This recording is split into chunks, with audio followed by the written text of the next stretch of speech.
The local.no, Norway's news in English, reported late last week that Norway's largest bank calls for a total end to cash. And Norway's largest bank, DNB, has said that cash has fallen out of favor with everyday Norwegians and is instead primarily used on the black market and in laundering schemes. Today, there's approximately 50 billion kroner in circulation, and the Central Bank of Norway can only account for 40% of its use. Oh, heaven forfend. That means that 60% of money usage is outside of any control. Da, da, da. We believe that is due to under-the-table money and laundering. Bank executive Trond Bentestuen told VG. There are so many dangers and disadvantages associated with cash, we have concluded that it should be phased out. But not to worry, apparently the finance ministry is not in support of this proposal, at least not at this point. Finance Ministry spokesman Tor Vamrak said that although the government sees where DNB is coming from, we have no plans to change the law in this area now. Well, I suppose the average Norwegian following just the Norwegian news might breathe a sigh of relief that this is just some quirky idea from some quirky bank executive that will amount to nothing. But that isn't really the case. This is not just some random idea from some random Norwegian bank executive. It is an idea that, if you have been paying attention to the financial media of all the various different countries of the world, you will know is coming up with increasing frequency in recent years, from Canada to Denmark to Israel to India to France.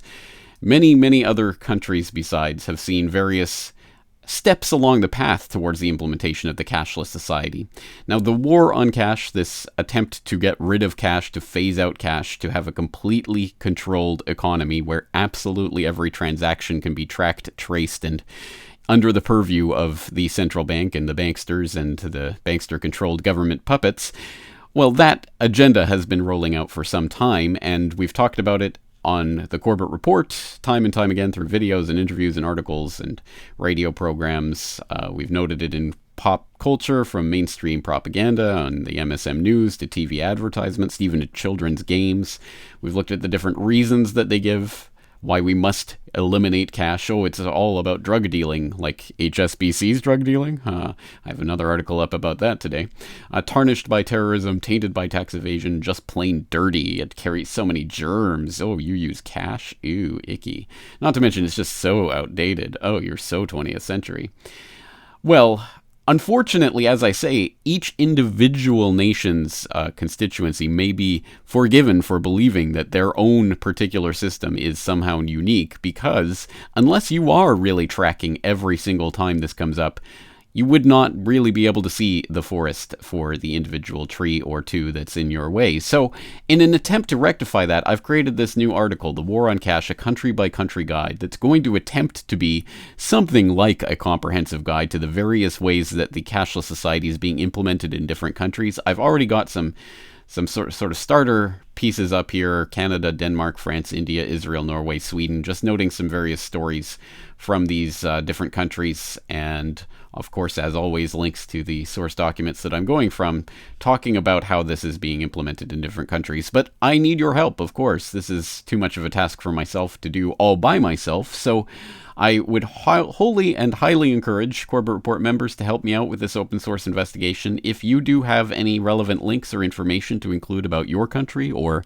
another country that you know about and its implementation of cashless society programs, or trying to phase out cash, or even government restrictions on cash, please do let me know in the comment section of the article so that I can add it here. I really do want this to be a step-by-step, country-by-country guide to all of the various major programs that are going on right now around the world, so that people can see it is not just one or two isolated programs in one or two countries. It is happening all around the world simultaneously. It is part of a coordinated agenda, and if you want to know more about that article, that agenda, you can click on some of my links here to find out some of the information from previous articles about why they are doing this and what it really means for the future of the New World Order. At any rate, that's going to do it for today. Thank you in advance for your participation in this open source investigation.